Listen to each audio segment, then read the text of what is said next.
शुरू से ही बता रहे हैं, ठीक है। मार्कंडेय ऋषि जी थे जिन्होंने यह माता नर्मदा का परिक्रमा उठाया था। उन्होंने जल हाथ में रख करके संकल्प लिया कि हे माते, दोनों टाइम आपकी घाट की आरती करूंगा, एक टाइम भोजन करूंगा, जहां संध्या हो जाएगी मैं वहां विश्राम करूंगा। ऐसा बोल करके उन्होंने पूरा परिक्रमा किया। 3 साल 3 महीना 13 दिन लगाए उन्होंने अपने परिक्रमा में। जगह जगह उनकी तपस्थली बनी। 3 साल 3 महीना 13 दिन। तभी मार्कंडेय ऋषि जी ने ऐसा कहा कि मैं मार्कंडेय ऋषि माता नर्मदा का परिक्रमा सबसे पहले कर चुका हूँ। जब उनको सबसे पहले करने का अहंकार हुआ तो मैया का नाम है नर्मदा। नर्मदे हर। नर का मतलब होता है एक मनुष्य, मत का मतलब उसका अहंकार, और हर का मतलब हरने वाली। नर के मद को हरने वाली। मार्कंडेय ऋषि जी का अहंकार टूटा। मार्कंडेय ऋषि जी खंडित हुए। जब उनको ये प्रतीत हुआ कि अब माता नर्मदा का परिक्रमा तो कोई नहीं कर पाएगा, इसके कारण उनको वो दूसरी बार कोशिश किए। जल लिया हाथ में और बोला, हे मैया, दोनों टाइम आपके घाट की आरती करूंगा, एक टाइम भोजन करूंगा, और जो मुझसे इतनी बड़ी भूल हुई, इतनी बड़ी गलती हुई, मेरा जो अहंकार था, उसके प्रायश्चित के लिए आपके दोनों तटों में हजारों नदी नालों का संगम है। मैं किसी भी नदी नालों को नहीं छोड़ूंगा। उन्होंने सभी का परिक्रमा किया, किसी नदी नालों को नहीं छोड़ा। 27 वर्ष लगे थे उनकी परिक्रमा में, 27 वर्ष।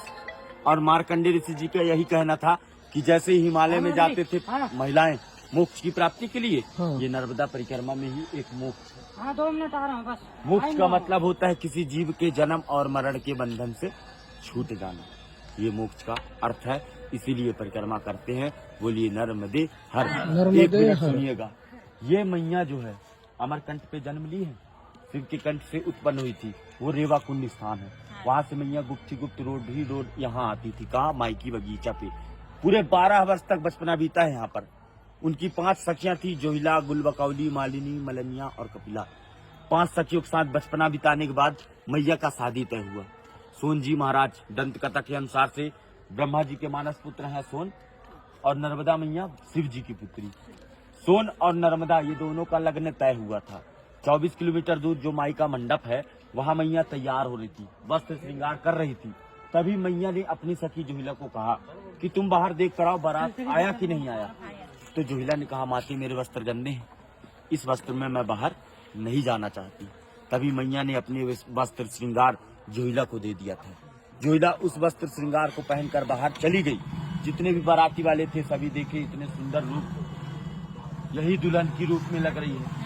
उसे मंडप पर बैठाल दिया गया। जोहिला भी जानबूझ करके बैठ गई, और जो है छल कपट करते हुए वो बैठी। सोन जी महाराज जाने अनजाने में बैठ गए। दोनों की शादी लग्न करा दिया गया। मैया तभी से कुंवारी कन्या के नाम से मानी गई। माता जी का शादी लग्न नहीं हो सका। मैया एक कन्या से जलधारा के रूप में परिणित होने का भी निर्णय ले ली।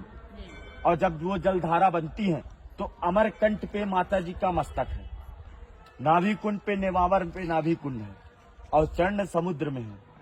इस नदी का परिक्रमा आप इसलिए एक ही नदी का परिक्रमा किया जाता है, नर्मदा नदी, जो कि गंगा, जमुना, सरस्वती माता आपकी सभी से सर्वश्रेष्ठ है। जैसे गंगा की स्नान मात्र से, जमुना के जल आचमन से, सरस्वती के जल छींटे से जो प्राप्ति मिलती है, माता जी को मात्र आंखों से देख लीजिए, दर्शन कर लीजिए, तो दर्शन से वो प्राप्ति मिल जाती है। बोलिए नर्मदे नर्मदे। आप यही रास्ता है ना कहते? नर्मदे हर बाबा, नर्मदे हर। बढ़िया, आपको अच्छा लगा? बहुत बहुत।